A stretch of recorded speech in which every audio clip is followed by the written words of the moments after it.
Gina, congratulations. First UFC win, I believe, in like 3 years. I mean, Tell me about it. It's been a long road to get here. So just talk to me what the feeling is like right now. Oh, man. It's funny you mentioned that. The other day was on the 25th was my 3-year anniversary of my last win. So it feels great. I haven't won a fight in years. Just a lot of hard work put in. And this win just felt so stinking good. I imagine so.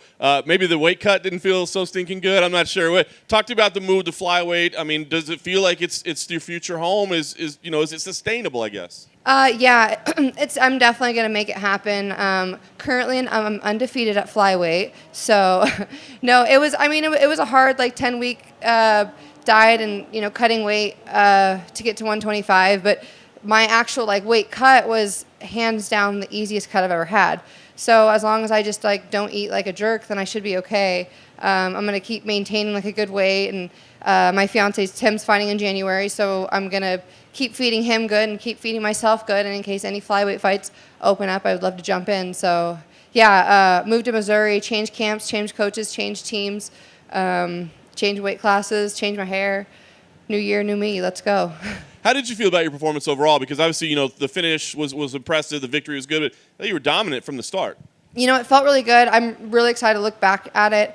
I'm talking to my coaches right now. They're like, "Oh, you did really good on this. You did really good on that." But I remember some of it. It's just all just kind of a blur. But I feel really good about it. I remember getting hit a few times and being like, "Okay, this is fine. It doesn't hurt. You're okay. Getting hit doesn't hurt that bad." It was all a very enjoyable experience. Do you remember between rounds 2 and 3? Because before you went out to the start of the third, the broadcast stayed in your corner the whole time. And like I said, I felt like you'd been dominant, but it looked like you were just tiring maybe or mentally. What was going on? It seemed like you had to have a little pep talk there. I don't know. I was just kind of dozing off. Or not dozing off. I was dazing off a little bit. And I don't know why. I don't know what I was doing, but I'm grateful James Krause. I remember James Krause was like, "Gina, look at me," and I was like, okay. I don't know. I'm just kind of. I feel like I listen well, so it's good. I don't know really what to do in a fight sometimes, but he can play me like a video game, which is fine because luckily he's a winner, and so that makes me a winner. So that's okay. I'll be a video game. The liver shot finish, I mean, is that something that you had worked on at all? Or y'all had in the game plan at all? I throw that a lot in sparring, and it curls people occasionally in sparring. And so, yeah, I kind of saw an opening for it, and luckily it worked. And I saw a little instant replay on it, and it really did work. It looked great. So, I wanted to go to her body quite a bit. I didn't do it as much, but I saw her kind of wincing. I think it was in the second round. And I was like, oh, that might work. And so I'm really grateful I got the finish. That's something I really wanted to do, and I did it. Last thing for me, I mean, it sounds like you kind of want to stay ready just in case something pops up. But what would be ideal for you? I mean, is it to take some time, enjoy the holidays a little bit, or I mean, do you want to keep this thing rolling, like you said, undefeated in the division now? What's ideal? Honestly, especially during this crazy time, I'm really grateful to be able to have a job and be able to work. So I don't ever want to pass up an opportunity that would be good for me to take a fight. So I want to stay ready. I want to fight as much as possible. Like I said, because a lot of people aren't able to work right now, and I got to take these opportunities as they come.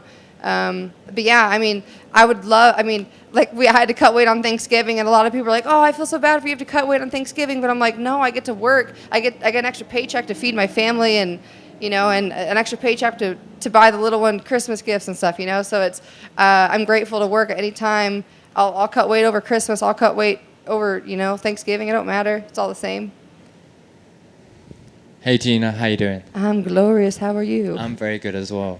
Great fight in there with Rachel. I'm just wondering, was there anything that you were surprised by in that fight from her? She is so flexible.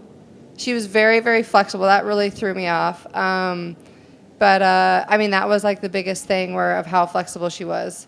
I was planning on pinning her down a little more, but she was so Gumby-like. But I obviously made do, so that was good. Awesome. I'm also interested to know how integral is James Krause to your career?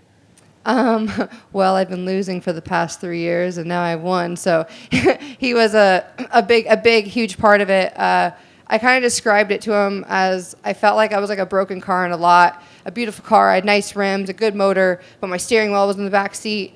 And he came in and bought and wanted this car, and he fixed it all up and basically was like, hey, if you don't want to drive it, I'll drive the car. You just, basically do what I say.